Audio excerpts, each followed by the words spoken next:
À 34 ans, je sais aujourd'hui que mon histoire a inspiré mon chemin de vie et ce qu'on appelle parfois mon pourquoi. En réalité, je n'ai aucune idée de si tous les êtres ressentent des émotions fortes, handicapantes ou passent par des moments d'angoisse, par toutes ces questions que je me suis posées ces 15 dernières années. Je commence même à croire que non, que c'est une qualité que j'ai, avec laquelle je suis née et qui sert en effet mon pourquoi, mais que d'autres personnes ont quant à elles d'autres qualités utiles à leur propre chemin.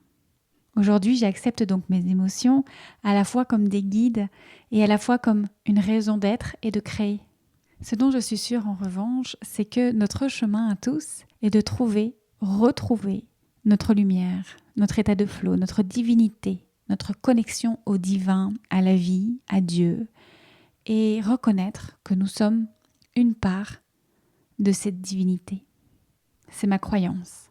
Cependant, il y a de nombreux chemins pour atteindre le sacré, d'où les nombreux sujets déjà partagés au micro du podcast.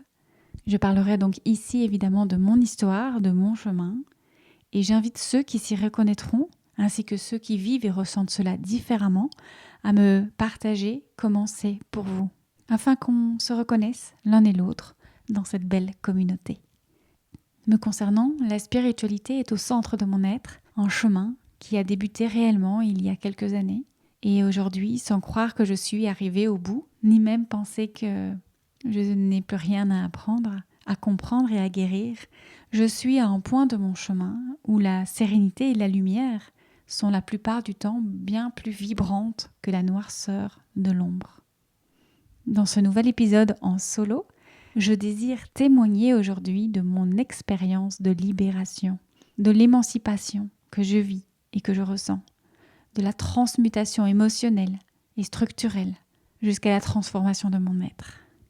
Je suis Elisabeth Smithers, fondatrice de l'ashram État de Flow. Je vous souhaite la bienvenue sur ce podcast où je partage désormais aussi régulièrement mes enseignements pour retrouver l'équilibre dans vos émotions et la douceur de vivre.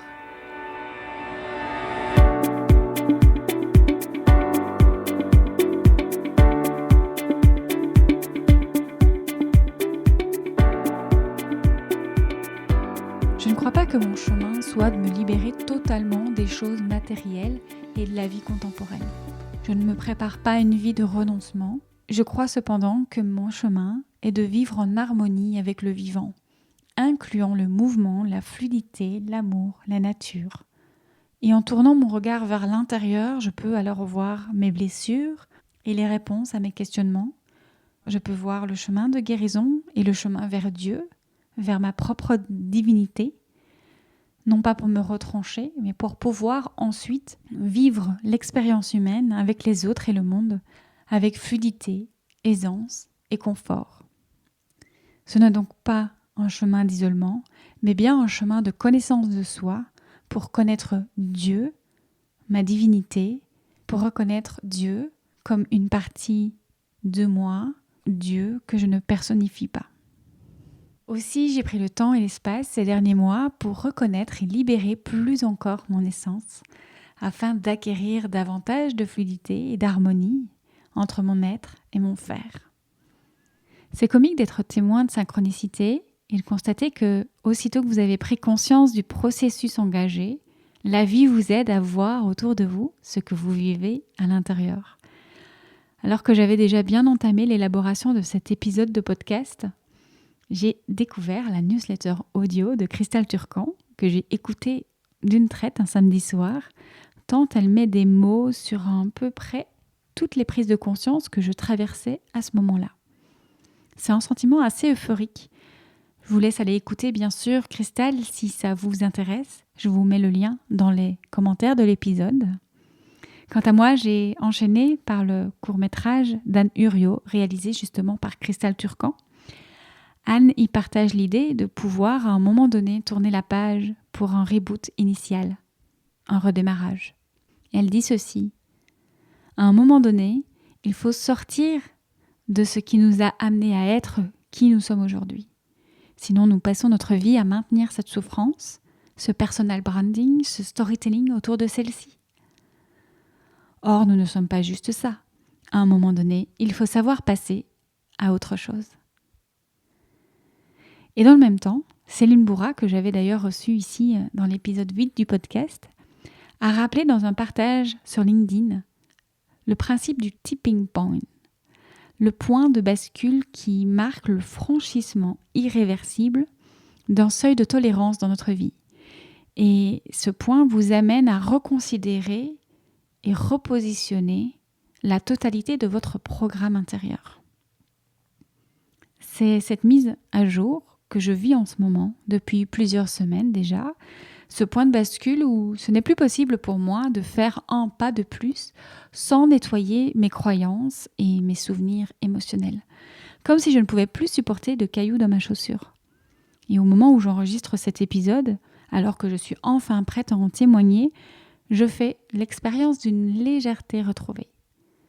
Durant des années, en effet, je me suis éparpillée, divisée. À force d'accumuler les réactions émotionnelles, j'ai bâti des croyances, comme tout un chacun, des croyances bâties sur des peurs, jusqu'à en perdre mon feu ardent et ma personnalité. Tout allait bien en apparence et même, je dirais que j'avançais sereinement. Mais en réalité, dans mes profondeurs, je disparaissais peu à peu sous la poussière, dans un brouillard qui a fini par me déranger et m'essouffler. Aujourd'hui, je prends donc le temps de reconstruire mes bases, ma structure intérieure et de renaître de mes cendres. Car pour permettre à mon être originel de jaillir, j'ai accepté de mourir à moi-même et de libérer la personnalité confuse que je me suis construite en chemin. Ce que je vais vous partager ici n'est pas totalement nouveau pour vous si vous avez écouté les derniers épisodes du podcast, car ceux-ci ont été le reflet de ce qui se passe et se passait surtout en moi, à savoir la grandeur d'âme communiquée par les élixirs floraux, la puissance d'action libératrice de l'EFT et l'opportunité de grandir en conscience grâce à la polarisation de nos épreuves. Alors commençons par les élixirs floraux qui m'aident grandement à reconnaître et incarner qui je suis. Je crois d'ailleurs que c'est ma rencontre avec les fleurs de Bach et les élixirs contemporains qui a impulsé ma reconnexion à ma vibration et la réharmonisation avec ma fréquence fondamentale. Avant d'entrer dans le détail, comprenez que les fleurs de Bach, qui sont souvent plus connues que les élixirs contemporains, ont été mis au point dans les années 30 par le docteur Edward Bach, un médecin anglais qui s'est arrêté, lui, à 38 élixirs. Et puis, dans les années 80, les recherches ont repris, d'abord par des Américains, mais aussi un Français, Philippe de Roide. Et depuis les années 80, c'est 96 nouveaux élixirs qui sont disponibles aujourd'hui et qu'on appelle élixirs contemporains. Élixirs produits selon le même procédé mis au point par Bach pour répondre et correspondre aux états d'âme et aux situations de notre époque qui sont évidemment différentes du siècle dernier. Ceci dit, entrons un petit peu plus dans le sujet et de ce qui m'attire tant dans les élixirs floraux. Le docteur Edward Bach part du principe que nous sommes des êtres nés parfaits, lumineux de nature, et que sur notre chemin de vie, nous nous sommes progressivement créés une personnalité que nous modelons constamment, bien sûr, plus ou moins sereinement, en réaction à ce que nous vivons et traversons. C'est notre stratagème en quelque sorte pour survivre. Et nous voilà aujourd'hui avec une série d'états d'âme, voire parfois même des tempéraments, qui forgent notre personnalité. Alors bien sûr, souvent, tout cela n'a pas lieu de nous inquiéter. On vit avec et on ne se rend pas compte de ce que cela implique. Mais parfois, cela peut aussi être handicapant et frustrant dans une situation précise ou dans l'évolution de notre vie, tout simplement. Ainsi, grâce aux élixirs floraux, la personnalité retrouve le potentiel de l'âme et les vertus qui donnent sens à notre existence sur Terre. Ces remèdes 100% naturels et sans principe actif, ça veut dire qu'ils n'endommagent pas du tout le corps, nous permettent de poursuivre le processus d'évolution de l'être, de notre être, sans résistance. J'aime dire qu'ils sont la main dans le dos, sur les chemins escarpés de la vie, la troisième roue du vélo, ou encore un second souffle pour l'être. Pour ma part, je suis bluffée par la puissance des élixirs floraux et la beauté du processus de guérison qu'ils nous offrent. Alors, comment ça marche ? L'esprit de la fleur, ou plus rarement du bourgeon de la fleur, agit en fait sur des plans subtils de notre âme, et cela se passe au niveau vibratoire de l'être. Comme nous le voyons dans la conférence d'ailleurs de Clélia Félix, qui est disponible dans l'abonnement à l'ashram, tout est lié à une vibration. Et quand nous ne vivons pas en harmonie avec notre propre nature, quand notre personnalité n'agit pas en concordance avec l'intention de notre âme, il y a interférence, perturbation, et l'énergie de vie est bloquée. Et dans ces cas-là, les fleurs, buissons et arbres sauvages qui sont sélectionnés pour la création d'élixirs, soigneusement bien sûr, pour leur vibration élevée, viennent en quelque sorte chasser nos inconforts émotionnels, nos défauts de caractère, et l'énergie des fleurs élève nos fréquences vibratoires. Comme si l'énergie de la fleur venait inonder notre personnalité des vertus qu'elle-même renferme et dont nous avons besoin. Et c'est un peu comme en musique, elle réharmonise notre être grâce à un processus de résonance. Elle nous rapproche finalement de notre âme et nous procure la paix, le bien-être. L'énergie de la fleur vient aider à rétablir le contact avec notre être supérieur. Elle permet une épuration de l'âme, une reconnaissance de soi ou une connaissance de soi, le développement harmonieux de la personnalité et puis son équilibre. L'énergie de la fleur vient ainsi donner une nouvelle vitalité au corps, à l'esprit, et surtout elle permet d'être pleinement soi. Tout individu étant unique, le choix des élixirs sera également unique, et c'est lors d'une consultation que nous explorerons ensemble vos états d'âme actuels, puisqu'on travaille principalement pour ce qui se passe au présent, afin de déterminer les élixirs qui accompagneront votre propre guérison. Puis notez que les élixirs floraux sont compatibles avec toutes les thérapies et prises de médicaments. Si ce parcours vous appelle, je vous mets le lien vers les informations en commentaire de cet épisode.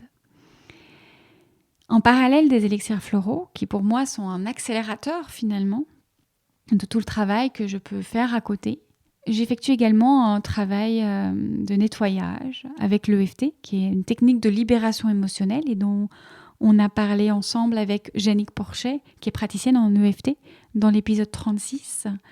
Donc vraiment ici, l'EFT, en complément de la prise d'élixirs floraux, va venir mettre en lumière et libérer des conditionnements, des émotions et des freins.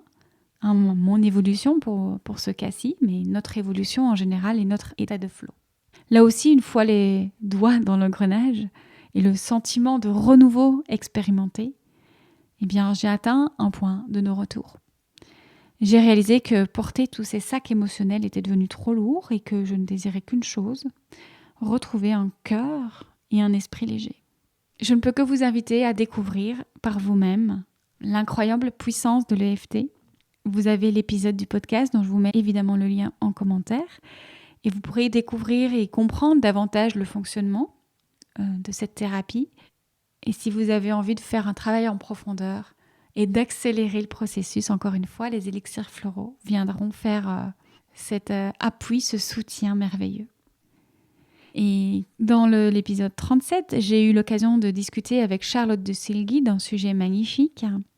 Et depuis quelques semaines, j'ai commencé à accueillir mes fameuses polarités, dont on parle dans l'épisode justement avec Charlotte, dans leur version lumineuse et positive.